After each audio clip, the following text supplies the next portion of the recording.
moverse, me dijo algo extraño. Si escuchas pasos, no los sigas. Y si ves a alguien llorar, ignóralo. Pensé que solo intentaba asustarme. No sabía que, al cerrar esa puerta, ya no saldría siendo la misma. Los primeros minutos fueron normales. Revisé los medicamentos, los pacientes dormían y el monitor de signos vitales no tenía alertas. Pero a las 12:10, en la cámara del pasillo del ala C, vi algo, una figura, una sombra, cruzando de un lado a otro. Pensé que era el guardia. Fui a buscarlo, pero no lo encontré. Y en el pasillo se sentía frío, un frío antinatural. Eran las 12:15 de la madrugada. De pronto se activó la alarma del quirófano 2, pero ese quirófano estaba clausurado desde hace semanas por mantenimiento. Fui a verificar. La luz del pasillo parpadeaba y sentía que el aire se volvía más denso a cada paso. Cuando llegué, la puerta estaba entreabierta. Adentro, las luces no funcionaban, pero escuché un sonido, como si algo se arrastrara. Llamé al guardia por radio. No respondió. Volví a mirar y entonces vi una silueta moverse dentro. Corrí, cerré la puerta y cuando la empujé para asegurarla, del otro lado, alguien empujó también. Me alejé rápidamente y el pasillo volvió a quedar en silencio. Al regresar a la estación, en la pantalla del monitor de seguridad, pude ver la imagen del quirófano y estaba vacía. Solo una frase escrita en el vidrio desde dentro. No es tu turno, todavía. Me quedé helada. Sentía que algo me observaba, pero no sabía desde dónde. Entonces volvió a sonar el altavoz general. Una voz metálica y rota diciendo mi nombre. Laura, vuelve al ala C. Y eso no estaba programado en el sistema. Mi piel se erizó. Sabía que debía ir, pero una parte de mí ya entendía que no estaba sola. Tomé valor y caminé hacia el ala C. Era el sector más antiguo del hospital. Y esa noche parecía respirar por sí solo. Las luces titilaban como si algo pasara entre los cables y el aire tenía un olor rancio, como humedad vieja y algo más que no quise identificar. Al llegar al cuarto 316, lo escuché. Un sollozo, apenas un susurro, pero lo suficientemente claro. Me acerqué lentamente. La puerta estaba entornada. Dentro vi a una mujer de espaldas, sentada en la camilla. Llevaba una bata de paciente, el cabello largo, mojado. Le pregunté si necesitaba ayuda, pero no se volteó, solo lloraba. Al dar un paso más, la lámpara del techo estalló. Oscuridad total. La linterna de mi radio apenas iluminaba unos centímetros. Y entonces, la mujer comenzó a hablar. No debiste venir sola. Su voz era doble, como si otra, más profunda, más antigua, hablara al mismo tiempo. Corrí, choqué con la camilla, salí como pude, pero al mirar atrás ya no había nadie, solo una bata de hospital colgando del aire, como si un cuerpo invisible aún la usara. Después de esa noche, pedí el cambio de turno, pero no fue posible. El hospital estaba corto de personal y yo era uno de los pocos que podía cubrir las madrugadas. Así que comencé a prepararme psicológicamente. Cada noche encendía las luces del pasillo antes de que dieran las 12. Ponía música baja en el teléfono, como si eso pudiera alejar la tensión que sentía en el pecho. Pero lo que más me inquietaba era el quirófano 2. Lo sellaron oficialmente, pero cada tanto lo encontraba con la puerta entreabierta o con el monitor encendido sin razón. Una vez encontré como si alguien hubiese arrastrado los pies por dentro. Empecé a documentar todo: videos, fotos, notas. No quería que nadie pensara que estaba perdiendo la cabeza. Hasta que una madrugada, cerca de la 1 de la mañana, encontré un sobre bajo la puerta de la sala de descanso. Dentro había una nota escrita a mano. Decía: ella no se ha ido, solo quiere que la escuchen. No tenía firma. Reconocí la letra. Era la misma que había visto en una antigua ficha médica que revisé meses atrás. Pertenecía a una paciente psiquiátrica que murió en ese mismo quirófano años antes.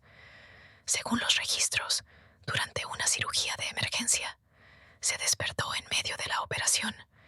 Gritó tanto que su corazón colapsó en plena anestesia. Murió de terror. Esa noche entendí algo. No era solo un fantasma. Era un eco de un trauma brutal, un alma atrapada entre el dolor y el olvido. Decidí renunciar, pero antes de irme, subí todos mis registros a un foro anónimo. Horas después, recibí una respuesta de alguien que trabajó allí en los años 90. Me dijo: ella también me visitó. Nunca se va con quien la ve, se queda. Desde entonces, a veces, cuando intento dormir, escucho pasos fuera de mi habitación y un susurro que repite mi nombre una y otra vez, como si aún siguiera en el hospital, como si nunca me hubiera ido. No sé cuánto tiempo estuve escondida, quizá minutos, quizá más. El hospital estaba en completo silencio, pero era un silencio denso, como si algo respirara entre las paredes. Reuní el valor para salir. Caminé despacio, temblando, tratando de convencerme de que todo era una alucinación. Pero al doblar hacia el pasillo principal, vi algo que rompió mi cordura. Todas las puertas del ala C estaban abiertas, perfectamente alineadas, como si alguien o algo hubiese pasado por cada una. Y al fondo del corredor, una figura me observaba, alta, delgada, con una bata ensangrentada. No tenía rostro, pero su presencia me paralizó. Intenté moverme, pero no pude. Entonces, sin caminar, la figura empezó a acercarse. No hacía ruido, solo se deslizaba. Cuando ya estaba a unos metros, una alarma rompió el silencio, el pitido ensordecedor de un monitor cardíaco. Me volteé por reflejo y cuando regresé la mirada, ya no estaba. Corrí de nuevo. No sabía a dónde ir. Todo el hospital parecía diferente, más grande, más oscuro, como si se hubiera transformado mientras yo me escondía. Llegué al archivo clínico. Busqué la caja de llaves de seguridad. Tal vez, solo tal vez, aún podía salir. Pero al abrirla, las llaves estaban derretidas, como si alguien las hubiese quemado con ácido. Y sobre la caja había una nota, escrita con sangre seca. Tú ya formas parte de esto. Sentí que me desmayaba. El aire se volvió espeso. Me dolía el pecho, como si algo apretara mis costillas desde dentro. Entonces escuché pasos rápidos y una risa que ya no era humana. Corrí hacia el sótano. Era el único lugar donde aún no había ido, como si mi mente lo hubiera evitado todo este tiempo. Bajé las escaleras a oscuras, apenas iluminada por la luz de emergencia que parpadeaba sin ritmo. El aire era denso, olor a moho, descomposición y algo más, algo metálico. Al fondo, una puerta entreabierta dejaba escapar un débil sonido, como si alguien sollozara. Lentamente me acerqué. Dentro había camillas oxidadas, archivos quemados y grabaciones, cintas viejas con etiquetas que llevaban nombres de pacientes, pero uno tenía mi nombre. Temblando, coloqué la cinta en el reproductor. Lo que escuché era mi voz. Ella está aquí. Ella nunca se fue. Entonces, El audio se distorsionó y pude oír una respiración muy cerca de mí. Me di la vuelta. Nada. Pero al volver la vista al reproductor, ya no estaba encendido. Y en la pantalla negra, un reflejo. Alguien detrás de mí. No recuerdo más. Solo oscuridad.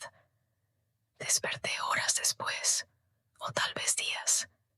Estaba en una habitación del hospital, conectada a sueros, con una bata que no era mía. Intenté levantarme, pero estaba atada. Una enfermera entró. No era ninguna de las que yo conocía. Me miró con una sonrisa vacía. Lista para tu evaluación, paciente 327. Quise gritar, luchar, pero algo me dijo que ya no tenía sentido. Busqué el letrero en la pared. Ya no decía Hospital Regional San Lucas. Decía Centro Psiquiátrico Nuestra Señora del Silencio. Y en ese momento entendí. Tal vez nunca fui la enfermera. Tal vez siempre fui la paciente. Y si es así, ¿quién fue la que estuvo narrando todo esto?